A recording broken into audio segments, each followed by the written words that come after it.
Tengo presentaciones de 750 diapositivas. Más de 450 son de artículos de investigación científica del tema. Entonces podemos hacerlo tan amplio o tan sencillo como lo podamos hacer, pero lo que sobra es información y para mí va a ser, pues no complicado explicarla, pero a veces poderla sintetizar a lo que cada quien quizá le puede interesar. Voy a empezar ahorita con lo que mencionó ahorita Harold Moreno porque pues aquí se basa. O sea, es que esa es la conclusión cuando revisas toda la información. Voy a decir algunos temas específicos para dar una pequeña introducción después para empezar a englobar esto. La mitocondria es un organelo dentro de la célula, productor de energía principalmente. Cuando nosotros estudiamos medicina o cualquier ámbito de la salud, pues estamos enfocados a que pues, la mitocondria genera ATP a través del círculo de Krebs y nunca nos lo aprendimos. Y hasta ahí quedó, ¿cierto? Pero bueno, en las últimas investigaciones de fisiología, y con los médicos que estamos trabajando, con los que estamos trayendo esta información, son los médicos que están reescribiendo la medicina, son los médicos que hacen la fisiología. Voy a dar algunos datos ahorita en particular. Las mitocondrias del corazón, el corazón es el órgano que más mitocondrias tiene por célula. Para que tengamos una idea, tiene 2500 mitocondrias dentro de una célula del corazón. O sea, cuando pensamos en mitocondrias nos acordamos del clásico esquema, de cuando tenemos 8, 12, 15 años, la célula y 2 o 3 mitocondrias, que eran los frijolitos que poníamos, ¿se acuerdan? Pero una célula cardíaca en su interior tiene 2500 mitocondrias. Lo interesante de esto es que las mitocondrias del corazón, su vida media ronda entre 10 días. Quiere decir que se mueren cada 10 días. Las mitocondrias tienen su propio DNA, es circular. El DNA nuclear de la célula es helicoidal como lo conocemos. Pero el DNA de la mitocondria es circular y si yo comparo las piezas de ese círculo del DNA con respecto al DNA helicoidal, en cantidades como si fueran 25 piezas y que acá fueran 25,000 piezas. Y si pongo como si fuera un rompecabezas, si le falta una pieza, ¿en dónde se nota más? ¿En 25,000 piezas del rompecabezas o en 25? Perfecto. Por eso está teniendo mucho más auge las mutaciones genéticas mitocondriales. Porque no es que, voy a poner ejemplo, no es que te den una trisomía, no es que te den un síndrome raro, no, lo que pasa es que genera alteraciones metabólicas. ¿Vamos bien? Me pueden hacer preguntas en el momento que quieran, ¿eh? Acá vamos a tener muchas horas o mucho tiempo y si no varios días. Lo interesante es que yo cuando entendí esto, imagínense 2500 mitocondrias por célula cardíaca y que se mueren cada 10 días. Y se replica su DNA cada 10 días. Se replica o bien o mejor o se replica mal con mayores errores. Otro dato interesante es que, por ejemplo, donde se genera más consumo de oxígeno para generar energía, a través, pues, ejemplificada por el ATP, son las células del sistema nervioso central. Voy a dar un dato clínico, me voy ahorita al final. Las causas de las amputaciones de los pies diabéticos, sabemos que es por mala circulación. Pero las informaciones nuevas es que la mala circulación se deriva por la neuropatía, no por la hemoglobina glucosilada. La neuropatía, que a fin de cuentas lo que se disfunciona es la oxidación mitocondrial. Sabemos que la oxidación es normal, es parte de nuestro proceso bioquímico y molecular. O sea, nos oxidamos y por eso vivimos. Pero cuando nos oxidamos en exceso, hay un estrés oxidativo, pero la definición de estrés oxidativo no es que me oxide mucho y tomo antioxidantes. La nueva definición de estrés oxidativo se define como exceso de radicales libres y debilitamiento de tus sistemas protectores. O sea, tiene que haber ese binomio. Cuando ya se determinó ese binomio, de nada sirve que tengas muchos radicales libres y que des antioxidantes para no utilizarlos, pero si no estás optimizando tus sistemas enzimáticos, ejemplo, superóxido dismutasa 1 y 2, glutatión peroxidasa, catalasa u otros sistemas enzimáticos. Y entonces, cuando yo entiendo que no es importante que no nos oxidemos, sino que tengamos el balance adecuado. Un balance redox, un balance homeostático, una homeostasis de redox. Entonces ya no es como antioxidantes y oxidantes, sino ya es qué tipo de productos o qué tipo de nutrientes o qué tipo de nutrientes generan una modulación genética para que se expresen bien los sistemas enzimáticos. No sé si vamos bien. Oftalmólogo, resulta que el ojo es el órgano que más fabrica superóxido dismutasa. Y si tú pones superóxido dismutasa y neuropatía diabética, cientos de artículos. Todos los problemas derivados de la neuropatía, digo, más bien no, la retinopatía diabética tiene que ver porque el sistema superóxido dismutasa está debilitado. Casi no tiene nada mucho que ver que tanto te oxidas, sino más bien que tu sistema está debilitado, porque consecutivamente te oxidaste en exceso. Y entonces, si yo pongo ahorita cualquier enfermedad, si yo pongo en Google diabetes y mitocondrias, si pongo lupus y mitocondrias, si pongo artritis y mitocondrias, si pongo esteatosis hepática y mitocondrias, todo se relaciona. ¿Por qué? Me voy para este lado. Ustedes se acuerdan que estamos ahorita hablando un poco de fisiología. La fisiología, si funciona bien, que depende de que haya un balance de pH, un balance de nutrientes, de salida de nutrientes, del metabolismo, de la combustión, o sea, mientras todo lo que entra se metaboliza y sale bien, nada se atora. O sea, hay una fisiología. Cuando hay deficiencia de oxígeno o de su metabolismo, entonces genera una fisiopatología, ¿cierto? Y entonces la fisiología es lo normal, ya lo sabemos, y luego si falta algo, no digo de qué específicamente, sino falta algo de algo, entonces se genera una fisiopatología.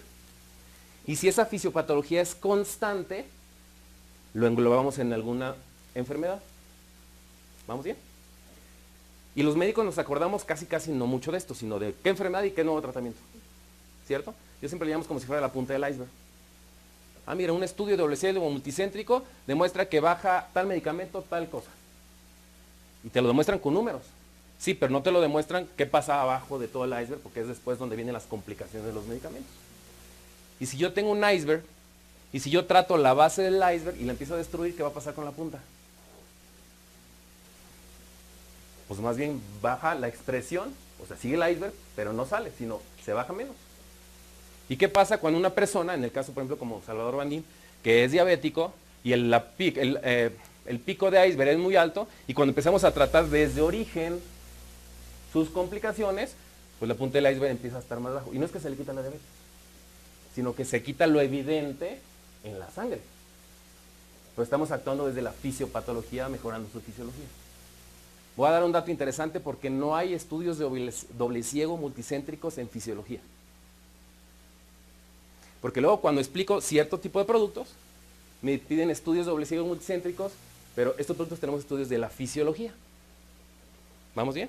Que sí tenemos unos pequeños estudios clínicos y en Europa y en Japón sí los tenemos, pero no es el clásico estudio de 2.500 pacientes. Dato interesante que yo a lo mejor, bueno, no lo sabía, pero se los quiero también comentar. ¿De qué se genera el ATP en la mitocondria? ¿Cuál es su principal sustrato? ¿Se acuerdan? Eso es lo que entendíamos. Bueno, eso es lo que sabemos. Resulta que yo me acabo de dar cuenta hace un año, cuando fui con los congresos, me dieron la nueva información que ya, no es que ya no sea cierto, sino que la principal fuente de generación de ATP son los ácidos grasos. ¿Qué porcentaje?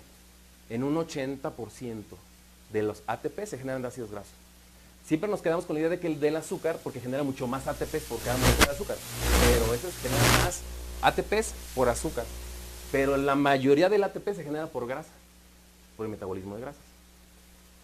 Un dato que a mí me generó así como que shock. Si le ponemos el tema que son 85% de los ATPs que se generan, viene del metabolismo de grasa. También generan oxidación. Pero resulta que en un diabético, lo normal de pensar es que pues en un diabético como que tiene más azúcar, entonces va a consumir más glucosa, ¿no? Eso es lo más lógico. Resulta que no. La mitocondria de un paciente diabético se va hasta un 92% de la producción de ATP por su metabolismo de grasa. O sea, como que ya está al revés. Si yo explico esto, ¿ya entiendes por qué traen colesterol elevado? ¿Por qué traen triglicéridos elevados? Porque es el principal sustrato de los ATPs. ¿Por qué? Porque es más estable la grasa en su metabolismo que las curvas de azúcar. Es como si yo estuviera prendiendo y apagando el switch de aquí, prendiendo y apagando. Y si mejor lo regulo más alto, más bajito, ¿qué va a durar más? ¿Cuánto tiempo va a durar más el foco? ¿Con el prendido apagado o con el para arriba o para abajo? Exactamente. Entonces el cuerpo se empieza a adaptar, compensando y protegiéndose.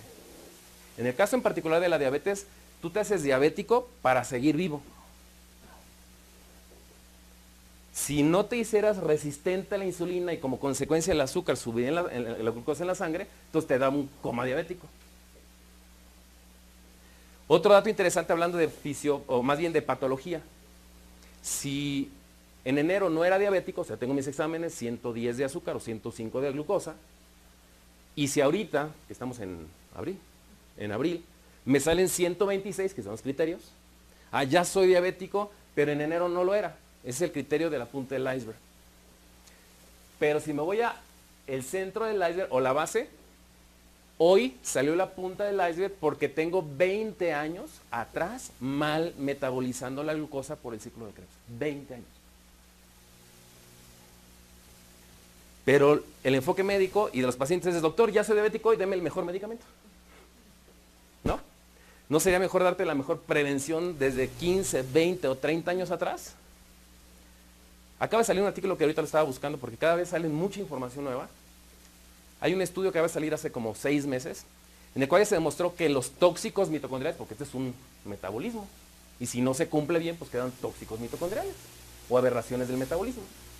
Resulta que esos tóxicos mitocondriales, fue un estudio de más de 10 años de investigación, un recuento, estos tóxicos mitocondriales, cuando no se cumple bien su metabolismo, o hay una disfunción mitocondrial, atraviesan la barrera hematoencefálica, y por supuesto la barrera placentaria, con respecto a lo que preguntaban por allá. Y es un estudio de 10 años.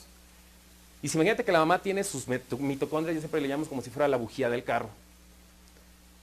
Pues tú compras tu carro, pues naces y está nuevo tu metabolismo y no lo afinas, poco a poco va a ir gastando más gasolina, va a ir rindiendo menos el kilometraje y posteriormente va a sacar más contaminantes y más tóxicos.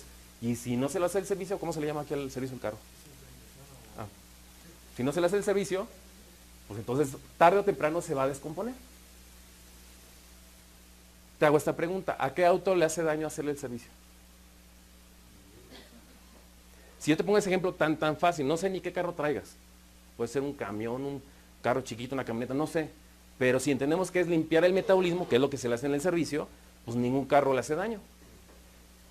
Tampoco sería lógico pensar en que si yo llevo la camioneta al servicio, me dicen, oye, pero no me lo vaya a acelerar. No, es que no te lo aceleran, te lo ponen en el punto que tiene que ser. Y si yo te voy a demostrar ahorita estudios y toda la información en el cual yo no vendo, o sea, no es que yo no venda, yo no tengo el producto que genera, o más bien, yo no tengo el producto que es superóxido dismutasa. No te voy a platicar eso. Lo que te voy a platicar es que ya hay ciertos nutrientes y sus metabolitos en los cuales lo acepta el DNA del cuerpo, lo acepta el DNA de la mitocondria y se limpia la mitocondria y como consecuencia afinela el carro y se genera más superóxido dismutasa. Es una limpieza profunda, si lo vamos a decir. ¿Vamos bien? ¿Pregunta? ¿No? Ok. Entendiendo esto, ¿me pasas una atrás, Sergio, de esa? Para ver cuál había. ¿Una atrás o la otra? No sé. Entendiendo este proceso, de que yo necesito por supuesto grasa, y se acuerdan que la mitocondria es el único organelo que tiene doble membrana bilipídica. Si esta fuera la célula, se acuerdan que está la membrana bilipídica con las patitas hidrosolubles o anfifílicos, que son los omega 3, que están chuecas las patitas. Cuando tú comes grasas saturadas o trans, que son las grasas poliinsaturadas pero transformadas, las patitas se hacen rígidas.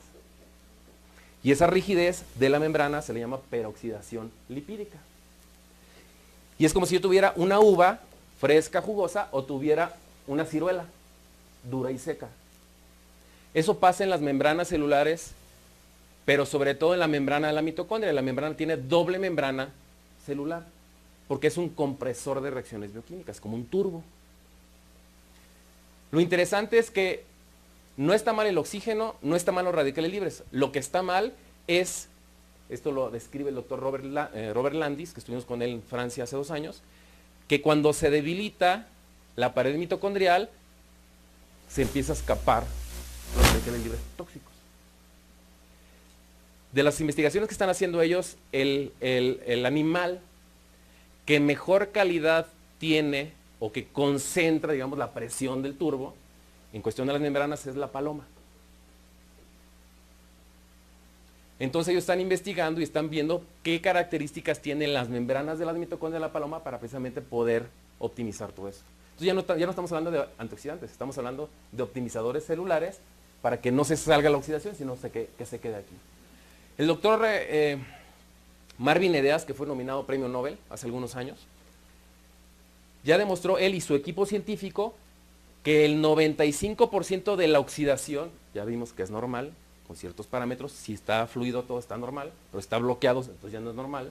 El 95% de la oxidación intracelular, el 95% la genera una mitocondria débil en sus membranas o débil en su proceso. Cuando se demostró esto, dijeron entonces, ¿para qué toman antioxidantes? ¿Para qué investigamos antioxidantes? Si funcionan sí en un 5%, porque no vamos al origen. Y eso fue lo que ellos estuvieron investigando durante muchos años para ver qué era lo que podría llegar a proteger o limpiar directamente a la mitocondria, directamente o indirectamente. Lo interesante es que al principio pensaron que era mucho directamente. Por eso diseñaron patentes, donde varios productos en Europa, varios productos en Japón ya traen patentes. Voy a mencionar uno en particular que se llama ADS, que es un sistema de liberación prolongada o de liberación controlada, Advanced Delivery System, en el cual hicieron unas nanomoléculas derivadas de fenogreco, que es una fibra, en el cual cuando se hidrata y se rehidrata se puede encapsular ingredientes activos. Y esa molécula en nanomediciones, un nanómetro es la millonésima parte de un milímetro, esas moléculas son capaces de penetrar en una barrera bilipídica, nadar en el citoplasma y volver a atravesar la membrana bilipídica. O sea, es un anfibio.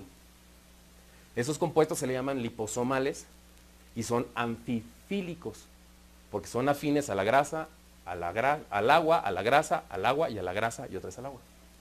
Y con estas patentes que se han desarrollado por estos investigadores, han diseñado muchos productos enfocados para entregar en el tiempo adecuado, en la dosis adecuada, en el lugar donde ellos quieran.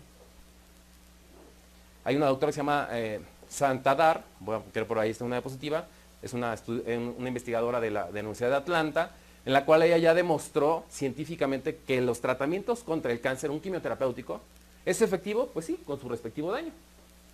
Pero si le ponen una dirección a esa molécula de la quimioterapéutico hacia la mitocondria, es 100 veces más potente el quimioterapéutico, porque ahí es donde se genera la principal basura, así como lo que dijo Harold, que se va o a regenerarse, o a atorarse en el cáncer, o a morir prematuramente. Lo interesante es que hay otro doctor, que es el doctor Weissig, en Arizona, que ya está demostrando el por qué ese artículo salió en el 2012. Los platico ahorita porque todos esos los tenemos.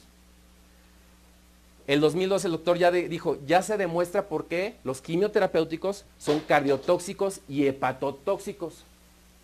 Porque lo que dañan o debilitan es a las mitocondrias. ¿Y dónde más hay mitocondrias? En el corazón. Por eso son cardiotóxicos. ¿Empieza a cuadrar toda la información? Ok, ahora, ya sabemos que comemos muchas grasas malas o trans o procesadas o erróneas. Sí, pero también comemos mucha azúcar. Esta información que estoy haciendo ahorita como que un resumen en general, resulta que lo que ya se demostró a través de esos investigadores y su comité científico, explico, el ISAN, ahorita van a ver algunas diapositivas, ISNAH, ISAN, es un grupo de investigadores a nivel mundial que consta de 40 países y más de 400 investigadores, en los cuales estudian en cada región del mundo quién está estudiando lo que ellos quieren saber. De ahí salió Harold. Cuando él fue a Europa no sabía ni a qué iba, digo, pues voy a hablar de mi tema, pero no sé ni quién me convocó ni nada. Yo tenía un año estudiando a estos investigadores, porque sabía toda esta información, y yo cuando vi, hay uno de Latinoamérica, y a ver qué sabe. Y no sabía ni quién era el doctor Marvin Edeas, no sabía ni qué era el ISAN, ¿por qué? Porque son puros clústeres, pues, de integración de información. Estos clústeres tienen más de 19 años haciendo y reportando investigación. Voy a poner un ejemplo. Supongamos que ahora se quiere hacer el tema de infertilidad o problemas de fertilidad con respecto a todo el proceso de la mitocondria, no nomás antioxidación, sino todo su proceso metabólico. Entonces lanzan una convocatoria a nivel mundial a ver quién está estudiando eso. Y una vez que mandan toda la convocatoria, los estudios dicen, tú sí. Y una vez que ya tienen a todos ahí, de acuerdo a sus investigaciones y las nuevas investigaciones, se hace ya el compendio de información y se dictan nuevos parámetros de medicina, se dictan nuevos criterios y se reescribe la medicina. Esa información, ¿cuándo va a llegar a los libros de un médico de especialidad? Dentro de 10, 15 años. Esto lo explico porque después cuando les digo esto, me dicen, Me lo demuestras en un estudio científico porque no lo encuentro en ningún lado. O lo empiezas a entender así como armando el rompecabezas, o te esperas 15 años a que salga en tu libro. El superóxido dismutasa es el principal sistema antioxidante del líquido del cuerpo. El glutatión peroxidasa, ¿de acuerdo?